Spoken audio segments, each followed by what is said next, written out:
मेरे प्रिय आत्मन, आत्मीय प्रणाम। हर बार की तरह इस बार भी आपके बीच आया हूं मैं वो तमाम सारी चीज़ें लेकर के कि आप अपने जीवन में प्रकृति के नज़दीक कैसे जाएंगे और उसमें वास्तु आपका क्या रोल अदा करता है। देखिए, जब बहुत तनाव होता है ना, जब जीवन में आपको ऐसा लग रहा है कि बहुत संघर्ष है और थोड़ी सी देर जब आप किसी पौधे के साथ गुजार लेते हैं, किसी गार्डनिंग के साथ गुजार लेते हैं, तो आप अद्भुत हो जाते हैं। अब आपके मन में एक प्रश्न आ रहा होगा कि साहब, मेरा तो फ्लैट है, मैं वहाँ कुछ अच्छे पौधे लगाना चाहता हूँ, लेकिन बहुत सुना है इसलिए मैं जानना चाहता हूँ कि मुझे कौन से पौधे लगाना चाहिए या मुझे क्या सावधानी रखना चाहिए पौधों को लगाते समय वास्तु के हिसाब से। अब देखिए, बहुत सीधी सी बात है कि पौधे जब जीवंत प्रकृति के नज़दीक आप जाते हो तो आपके रूह का टॉनिक बन जाते हैं और आपको एकदम अंदर से आपकी रूह को प्रफुल्लित कर देते हैं। जैसे शुरुआत करते हैं सबसे पहले माँ तुलसी के पौधे से। देखिए, माँ तुलसी का पौधा, आप किसी पौधे के साथ माँ शब्द शायद न लगा पाएं, इतना ऑस्पिशियस पौधा है, इतना धार्मिक और आध्यात्मिक भावनाओं से ओतप्रोत ये पौधा है। Vishwas Vaishnav, numerologist, vastu expert and a true life coach, Bhagya Manch के इस अनूठे प्रोग्राम में आपका स्वागत करता हूं। आपसे बात कर रहा हूं कौन से वो पौधे जो आपके जीवन में रचनात्मकता लाते हैं, आपके जीवन में सुख शांति लाते हैं और आपके पूरे परिवार और पूरे घर का माहौल आभामंडल धनात्मक कर देते हैं, और कौन से कुछ पौधे जहां मैं विशेष जानकारी आपको देना चाहता हूं। चलिए बात करते हैं तुलसी के पौधे की, जिसमें मैं बात कर रहा था कि माँ तुलसी जब आप अपने घर के आंगन में लगाते हैं, नॉर्थ डायरेक्शन में लगा सकते हैं, नॉर्थ ईस्ट में लगा सकते हैं और ईस्ट डायरेक्शन में लगा सकते हैं। इसमें से कोई भी डायरेक्शन जो आपके घर में उपयुक्त हो, अवेलेबल हो, उपलब्ध हो, वहां पर आप लगाइए। माँ तुलसी के पौधे को लगाने का सबसे बड़ा आध्यात्मिक कारण जो बचपन से हमने सीखा है आया, वो तो है ही है। उसके सामने जब आप दीपक लेके जाते हो ना, कितना सुकून मिलता है, कितना अच्छा लगता है। वहाँ से एक बहुत धनात्मक ऊर्जा आप लेकर के आते हैं। माँ तुलसी की परिक्रमा करने का भी रिवाज है, क्योंकि उसमें सबसे ज़्यादा ऑक्सीजन देने की ताकत होती है, तो हम उतनी देर अपने शरीर को अधिकतम ऑक्सीजन दे पाते हैं। उसके साथ ही साथ उसके अंदर मेडिसिन के जो औषधीय गुण जो होते हैं, जब उससे हवा गुजरती है और हमारे घर के अंदर आती है, तो उससे पूरे घर में छोटे छोटे जीवाणु जो है वो मर जाते हैं, प्रवेश नहीं कर पाते हैं, और साथ में हम उसका भरपूर आनंद उठा पाते हैं।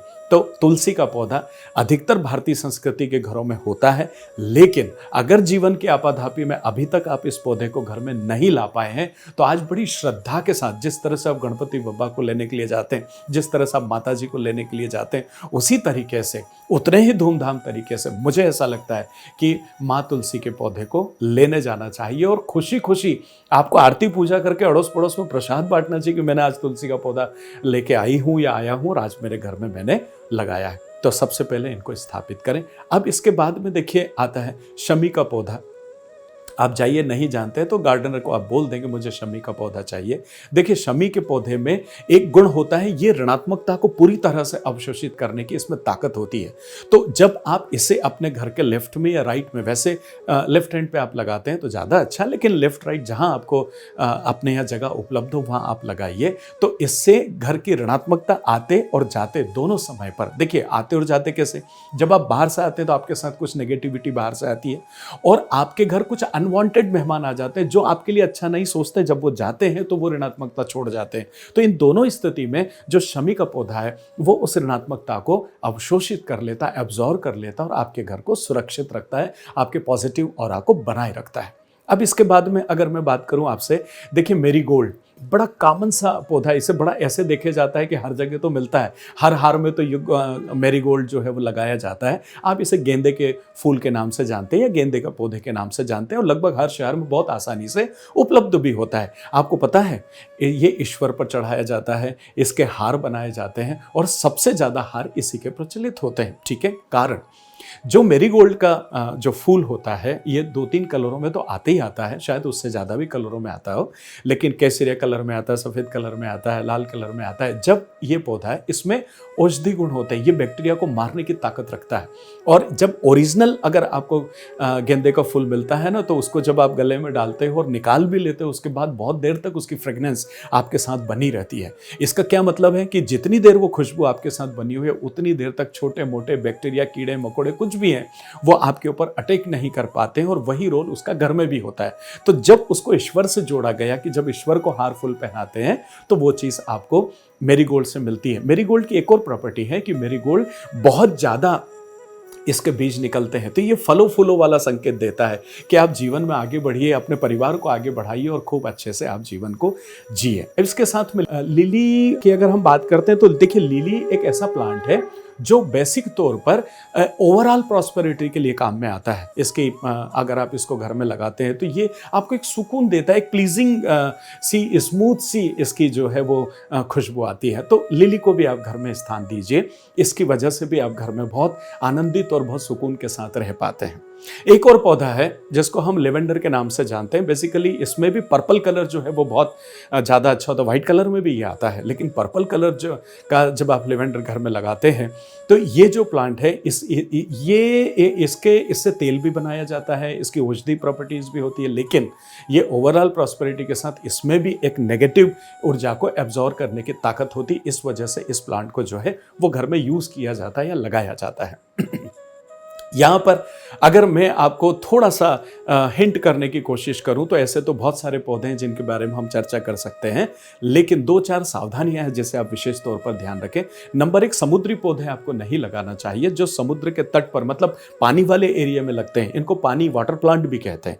इनसे क्या होता है, बेसिकली पानी की वजह से आपका मन ऊपर नीचे होता है, ये चंद्रमा को इंडिकेट करते हैं।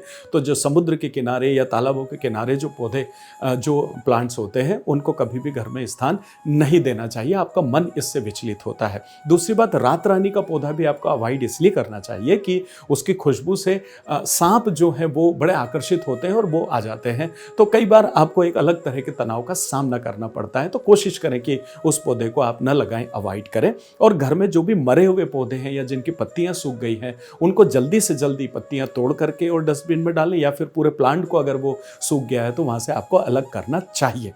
बात कर लेता हूं तुलसी की, कि जिन घरों में माँ तुलसी को लगाया जाता है, लेकिन देखते हैं ये ऐसे लोग कहते हुए पाए जाते हैं कि उनके यहाँ तुलसी सूख जाती है, हर 2 महीने 3 महीने में तुलसी का पौधा बड़ा ही नहीं होता, सब सूख जाता है। It is one kind of important indication towards your self that something wrong with the vastu of your house, something wrong with the positive energy which is in your house, you know.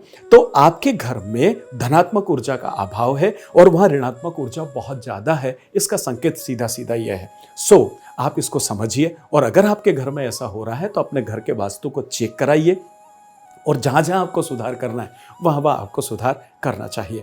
मेरे आदरणीय दोस्तों, इसी तरह के खूबसूरत videos के साथ मैं आपसे मिलता रहूँगा।